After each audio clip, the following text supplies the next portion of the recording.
Yan, magandang hapon sa lahat ng mga busing. Ito, biglaan lang problema. Muntik na nagkasunog dito sa bahay ng anak ko. Nagpuputukan yung breaker. Nasunog yung breaker. Ayan tuloy.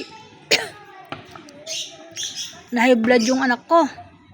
Kasi birthday daw niya bukas. Ganyan na nangyari. Palpak daw yung mga gumawa ng mga kuryente dito. Sa bahay ni dito sa tindahan. Kapalpakan daw. Nasunog yung breaker. Kaya andun, bumili si Venus ng buo na breaker. Taka yung mga nasunog na breaker. Taka yung box, bumili na rin. Kasi para daw isasalpak na lang daw. Kaya nandun sila ngayon sa bahay, yung bata sa third floor dahil nainitan kasi walang kuryente dito. Buong bahay walang kuryente. Na sumabog. Mabuti ka mo hindi nagkasunog. Sabing ganun kung magkakasunog daw yan, madadamay yung lahat. Yun na nangyari, mga busing. Kaya ayan, Batoy, tabi mo baka maapakan. kaupo ko lang. Tabi mo lang. Inutusan na naman ako. Talaga naman, oo. Kaya ayan, tatanggalin ko yung bato. Baka makatalsik sa mukha ng tao, mahirap na. Ayan, laki ng bato, oh. Buhatin ko. Aray! Ang bigat. Ang bigat ng bato. Ayan. Okay. O, diba nakatanggal ko na. Magalit yung may-ari ng bahay. Doon sa bato. Malalaki ang bato. Kasi yung mga pumaparada dito, hindi nila tinatabi yung bato. Ayaw ng may-ari ng bahay na may bato dito. Baka matalisod sila. Yan, natabunan ko na yung aking sasakyan. Ginamit kanina ng asawa ko. Ginamit namin umikot-ikot kami. Siya na nag-drive para daw matuto siya. Okay naman. Awa ng Diyos. Nakauwi ng ligtas. Aray ko. Naglakad lang sila. Ano nagarilyo rito? Ay, yung mga tao, yung mga basura yan. Kailan? Ay, kayo, yung mga nakaraan basura yan. Nalalagnag. Inalisan ko lahat. Ay, si Sungo, maingay ang bunga mo. Nagigising lang yan, katatapos lang mag-merienda. So, anong nangyari? Wala kami mabiling merienda dahil yung biniblihan ko ng buns, sarado.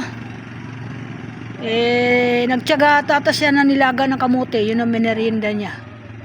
Pwede naman yun, maganda nga yun sa katawan Hindi tataas yung kanyang sugar. Init dito. Kasi kamote ang minerienda niya. Yan.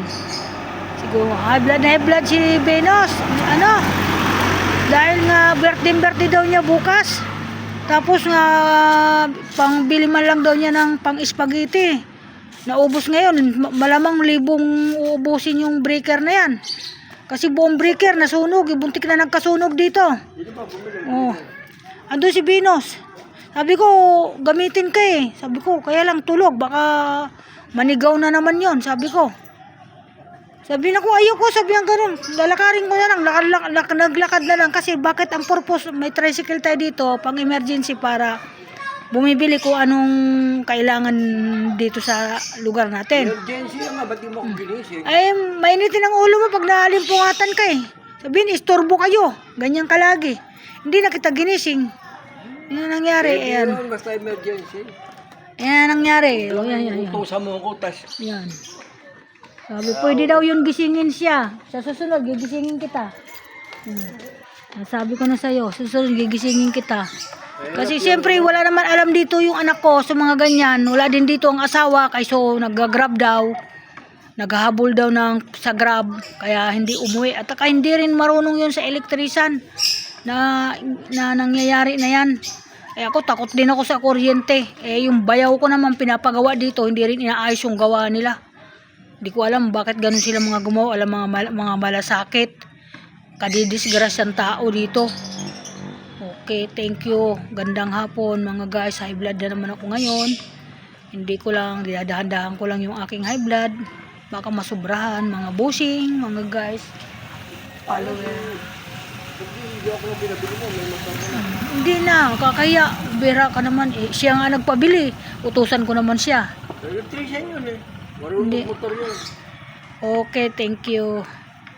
Bye-bye. Ang gandang hapon po sa lahat. At ingat po ang lahat. High blood na naman ang lula nyo. Thank you so much. Bye-bye po. Okay.